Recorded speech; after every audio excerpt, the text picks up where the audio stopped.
जय बाबा स्वामी। जय आत्मेश्वर। हिमालय का समर्पण योग भाग 5 का आज 11वां दिवस है और हम हैं पृष्ठ क्रमांक 121 पर।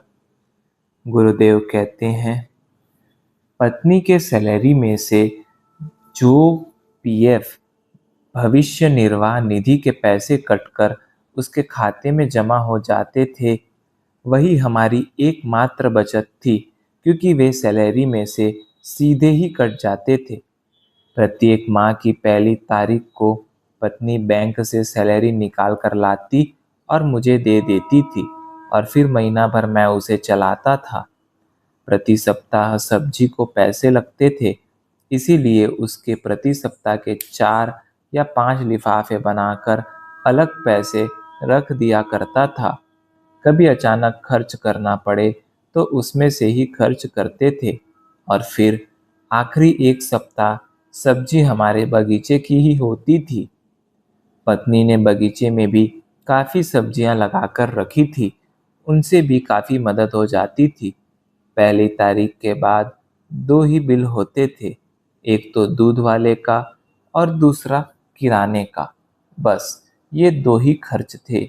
एक काम वाली बाई का भी खर्च था, बाकी सब छोटे छोटे खर्चे थे। मेरे गुरु कार्य के लिए 500 रुपये महीना भी हम तभी नियमित निकाल कर रखते थे। उसे पूजा घर के एक डिब्बे में अलग ही जमा रखते थे। वे गुरुजी के पैसे हैं, यही भाव था। वह दान दक्षिणा का पैसा है, यह भाव था। इसीलिए उसमें से कभी भी इस्तेमाल नहीं करते थे। जबकि पत्नी के लिए जब सैलरी 2000 हो, 500 रुपये भी बड़ी रकम थी, लेकिन उसकी सैलरी 1400 रुपये थी। वह तब भी 500 रुपये इस कार्य के लिए अलग रखती थी और जब मैं महीनों घर रहता था तब उस डब्बे में काफ़ी पैसे जमा हो जाते थे। हमारा यह भाव था कि हम कुछ भी दान पुण्य नहीं करते, अपने माँ बाप को कुछ नहीं भेजते, तो अब गुरुदेव ही हमारे भगवान है और गुरुदेव ही हमारे माँ बाप है। गुरुदेव एक वह स्थान है जहाँ समर्पण करने से सभी के प्रति समर्पण हो जाता है।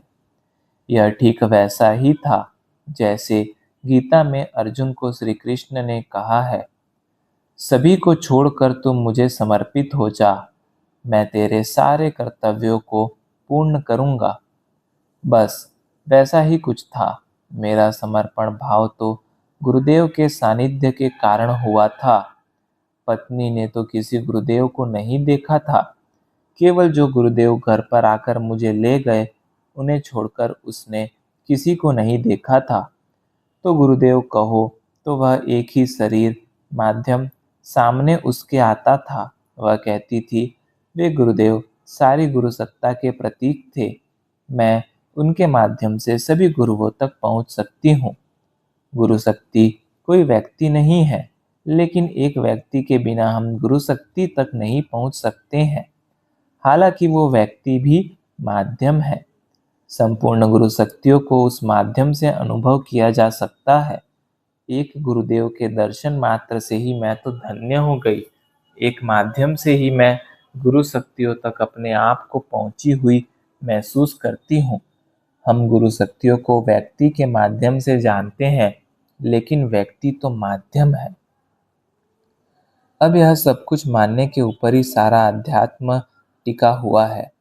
जो मानते हैं उनके लिए वह मनुष्य सद्गुरु है और जो नहीं मानते उनके लिए तो सामान्य मनुष्य ही है।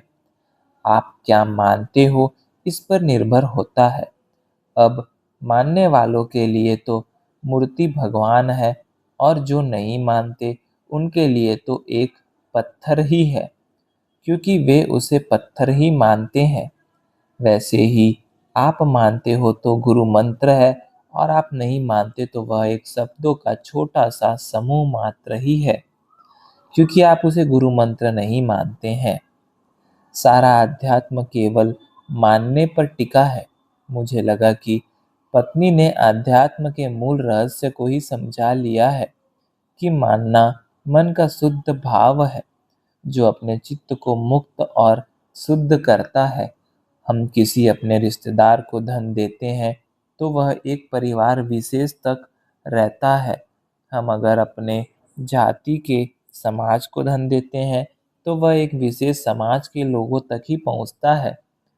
अगर हम मंदिर में दान करते हैं तो वह धर्म विशेष के लोगों तक ही पहुंचता है। अब अगर हमारा स्वयं का क्षेत्र परिस्थिति के कारण हमारे घर तक ही सीमित है और फिर भी हम विश्व में समूची मानव जाति के लिए कुछ करना चाहते हैं, तो एक ही स्थान है, वह है गुरुस्थान। क्योंकि गुरुस्थान वह स्थान है जहाँ पर दान किया हुआ पैसा विश्व के प्रत्येक मनुष्य तक पहुँचेगा। हमें ऐसा लगता था कि दान तो निस्वार्थ भाव से ही करना चाहिए, और रही बात दान करने के बाद प्राप्त होने वाले समाधान की, तो समाधान तो आपको तब अधिक मिलेगा जब आपका दान प्रत्येक मनुष्य मात्र तक पहुंचेगा। इसलिए हम प्रति माह 500 रुपये गुरु कार्य में लगाकर विश्व के मानव समाज की सेवा कर रहे हैं, इसका समाधान पाते थे। हम अधिक से अधिक समाधान तभी प्राप्त करेंगे जब वह अधिक से अधिक लोगों तक पहुंचेगा, और अधिक से अधिक लोगों तक तभी पहुंचेगा जब हम ऐसे कार्य के लिए दान करेंगे जो कार्य अधिक से अधिक लोगों से जुड़ा हुआ हो। प्रथम तो हमें इसके लिए ऐसे कार्यों को खोजना होगा जिन कार्यों का लाभ अधिक से अधिक लोगों ले रहे हो, और लाभ लेने के लिए आवश्यक है कि अधिक से अधिक लोग उस कार्य से जुड़े हुए हो और कार्य भी अधिक से अधिक लोगों से जुड़ा हुआ हो। ऐसा तो फिर केवल गुरु कार्य ही है जो अधिक से अधिक लोगों से जुड़ा हुआ है, क्योंकि गुरु कार्य का क्षेत्र विश्व ही होता है। वह समूचे विश्व की मानव जाति के लिए किया जाता है। यह कार्य किसी विशेष जाति, धर्म, देश या भाषा तक सीमित नहीं है। यह समूची मानव जाति के लिए ही खुला हुआ है और विश्व का कोई भी मनुष्य इसका लाभ ले सकता है, क्योंकि इस कार्य का संपर्क क्षेत्र व्यापक है। इसका संबंध अधिक से अधिक स्थानों से है। ऐसे किसी संस्थान को अगर हम दान देते हैं तो वह आपके दान का पैसा विश्व के सारे मनुष्य समाज तक पहुंचाता है। और ऐसा संस्थाएं तो केवल गुरु शक्तियों की ही हो सकती हैं। उस समय मेरे सामने श्री रामकृष्ण मिशन संस्था का उदाहरण ही ठीक जान पड़ता था, जो सभी मनुष्य के लिए कार्य कर रही है। जिस प्रकार से दान से हम समाधान, संतोष प्राप्त करते हैं और हमारा पैसा अधिक से अधिक लोगों तक पहुंचेगा तो अधिक से अधिक समाधान प्राप्त होगा, ठीक वैसा ही प्रार्थना का भी होता है। प्रार्थना सदैव हमारे चित्त को शुद्ध करती है।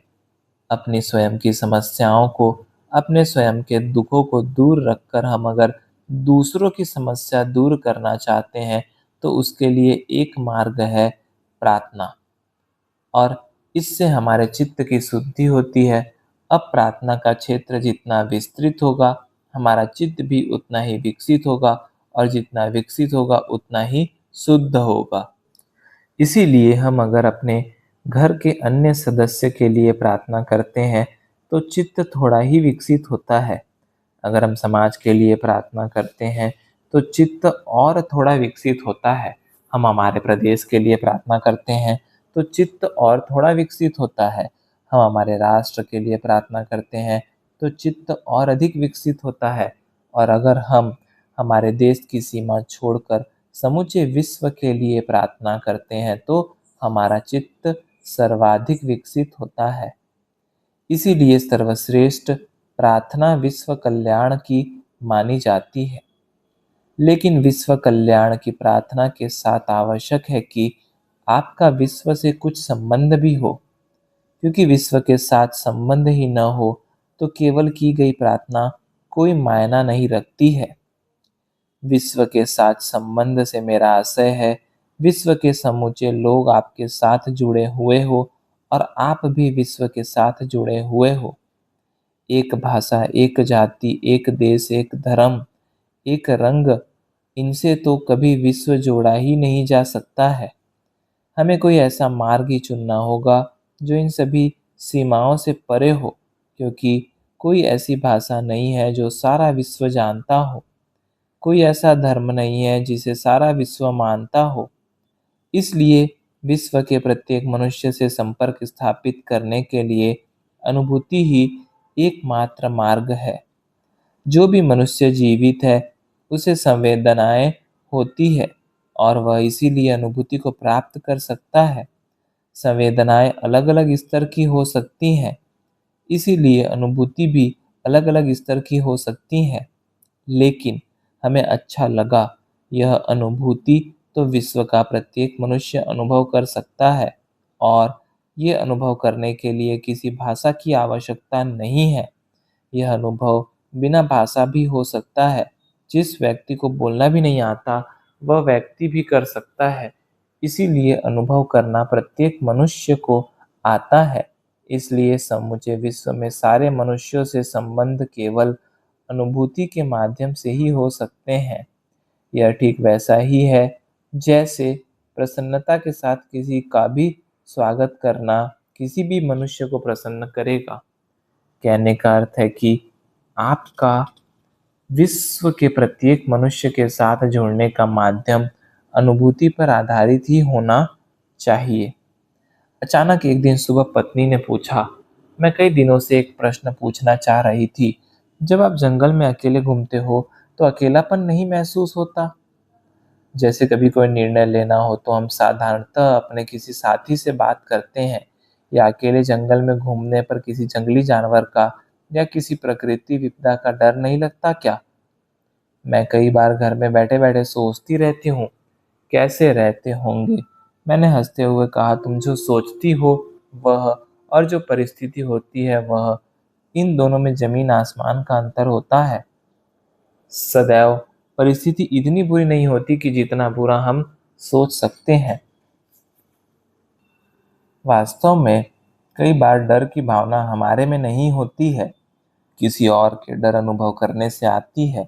ठीक इसी प्रकार से बुरे विचार हमें नहीं आते, लेकिन किसी और को बुरे विचार आए इसीलिए हमें वह आते हैं, क्योंकि बुरे विचार का फैलाव आसानी से होता है, क्योंकि यह मनुष्य का स्वभाव है। बुरी बात को एक बार सुनकर ही मान लेगा, लेकिन अच्छी बात 10 बार सुनकर भी नहीं मानता है। और दूसरा, पृथ्वी से मनुष्य का संबंध, जैसे महानगरों की जीवन शैली में मनुष्य का पृथ्वी से कोई संबंध ही नहीं आता, क्योंकि न वह पृथ्वी पर बैठता है और न ही नंगे पैर जमीन पर चलता है। इसीलिए बुरे विचार या भय के विचार महानगरों में जल्दी फैलते हैं। बुरे विचार भी छूत की बीमारी की तरह होते हैं, जो एक से दूसरे तक आभामंडल से फैलते हैं। क्योंकि हम किसी भी मनुष्य के 4 फीट के दायरे में गए तो उस व्यक्ति के आभामंडल से हम प्रभावित हो जाते हैं। अगर उसका आभामंडल बुरे और खराबों विचारों वाला है तो हमें भी खराब और बुरे विचार आना प्रारंभ हो जाएंगे। यही कारण है कि पहुंचे हुए संत महात्मा अपने एकदम पास किसी को भी नहीं आने देते हैं और न ही पास से पैर छूने देते हैं। संत महात्माओं का आभामंडल एकदम पवित्र एवं निर्मल होता है, इसीलिए उसे संभालना भी उतना ही कठिन होता है। यह ठीक सफेद स्वच्छ कपड़े को संभालने जैसा है। इसीलिए हिमालय में बैठे हुए संत मनुष्य समाज को कोयले की खदान कहते हैं। संत महात्मा अपने आभामंडल को अपनी चित्त शक्ति से सुरक्षित रखते हैं, इसीलिए उनके आभामंडल पर बुरे विचारों का प्रभाव नहीं पड़ता है। पर संत महात्माओं को बुरे विचारों की बदबू आती है।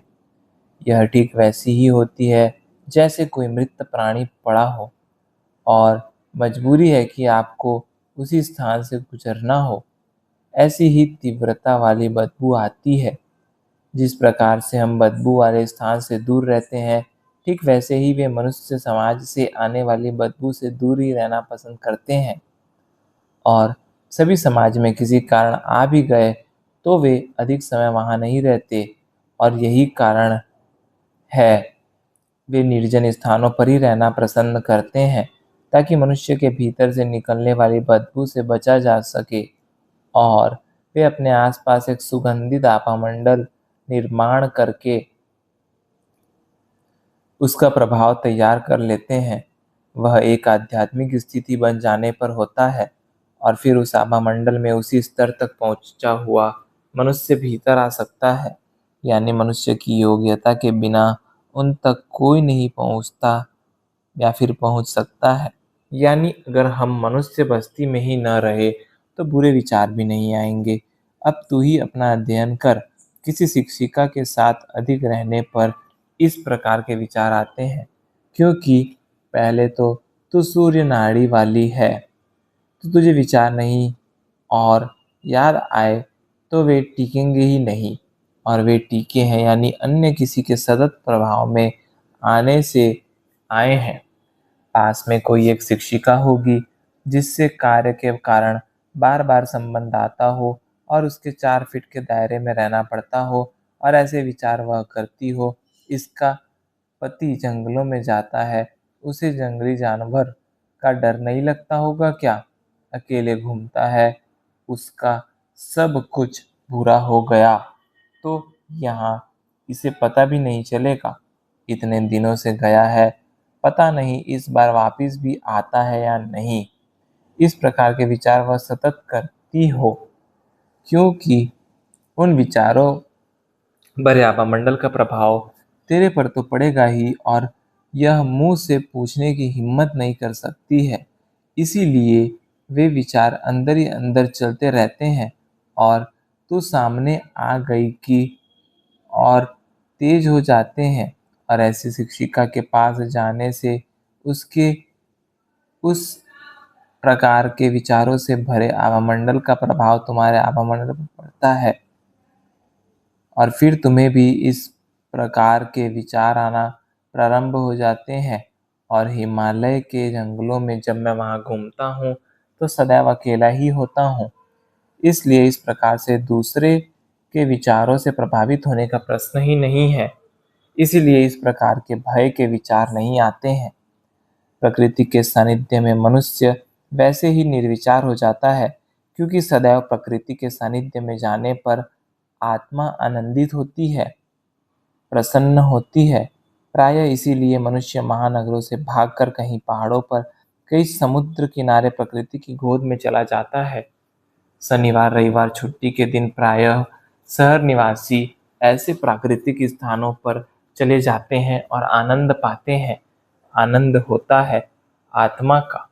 वास्तव में सदैव आनंद तो आत्मा ही प्राप्त करती है, क्योंकि शरीर तो सुख पाता है सुविधाओं का। और इसी कारण जंगल में प्रकृति के सानिध्य में मुझे कुछ भी बुरे विचार नहीं आते, और जो विचार आते हैं वह उस समय के परिस्थिति अनुसार होते हैं। जैसे यह घना जंगल पार कर आगे सामने वाले पहाड़ पर मैं शाम के पहले पहुंच सका तो अच्छा होगा। यह नदी रात होने पर पार कर ली तो अच्छा होगा। ऐसे वहाँ के परिस्थिति से संबंधित विचार ही आते हैं। दूसरा, रही बात निर्णय लेने की, तो सदैव प्रतिक्षण मुझे यह एहसास रहता है कि मैं कभी भी अकेला नहीं हूँ। सदैव गुरुदेव सूक्ष्म रूप से मेरे साथ होते ही हैं। मैं उनकी उपस्थिति सदैव अनुभव करता हूँ और उन्हें पूछ कर निर्णय लेता हूँ, और सदैव मुझे यह एहसास होता है कि मैंने मेरा जीवन अब गुरु कार्य को ही समर्पित कर दिया है, और वे मेरे शरीर का जो भी उपयोग गुरु कार्य में करना चाहे कर सकते हैं। अब तो शरीर एक बार दान कर दिया तो वह मेरा कहाँ रहा, और जो मेरा नहीं रहा तो अब उसके बारे में विचार कैसा। इसीलिए मुझे शरीर संबंधित विचार नहीं आते हैं, और किसी प्रकार इसी कारण कोई भय भी नहीं लगता है। गुरु शक्तियाँ सुनहरे वलय के रूप में मेरे साथ होती थी, और उनकी कृपा का एक प्रकार का सुरक्षा कवच ही मेरे शरीर के आसपास होता है। वह सभी समय होता ही है, और वे मैं अनुभव करते रहता हूँ। अभी तुमसे बातें कर रहा हूँ तो भी वह सुरक्षा का नजारा, सुनहरा कवच मुझे स्पष्ट दिखाई दे रहा है, और इसी सुरक्षा कवच के कारण मुझे भय के या बुरे या भूतकाल के विचार नहीं आते। हिमालय पर जाने पर तेरे या बच्चों के कब विचार नहीं आते। मैं तुम सबको भूल जाता हूँ, लेकिन गुरु शक्ति ही किसी न किसी माध्यम से मुझे याद दिलाती है कि तुम्हारा एक संसार है और उस संसार से ही सारे संसार तक पहुँचने का है। वास्तव में मेरे इस संसार में आने के लिए ही अपना परिवार माध्यम के रूप में बनाया गया है, क्योंकि उस संसार में जाने के बाद इस संसार में कोई भी वापिस नहीं आता, क्योंकि मनुष्य स्वभाव है अच्छे वातावरण से खराब वातावरण में अपना कोई भी नहीं चाहेगा। इसीलिए मुझे गुरु शक्तियों ने शादी करने दी, बच्चे होने दिए ताकि पत्नी और बच्चों के कारण ही मैं उस संसार से इस संसार में वापिस आ सकूं और मेरा परिवार मेरे आने का निमित्त बने। अपना परिवार ही एक माध्यम है, क्योंकि अगर अपना परिवार रूपी माध्यम नहीं होता, तो मैं कभी भी उस संसार के इस संसार में नहीं आता। उस संसार से इस संसार में आना असंभव है, क्योंकि उस संसार में इस संसार का विस्तार भी नहीं आता है और जो भी इस संसार से उस संसार में गए हैं, वे गए हैं, कभी न आने के लिए। मैंने मेरे जीवन में कोई भी मनुष्य ऐसा नहीं देखा जो उस संसार से संसार में आया हो।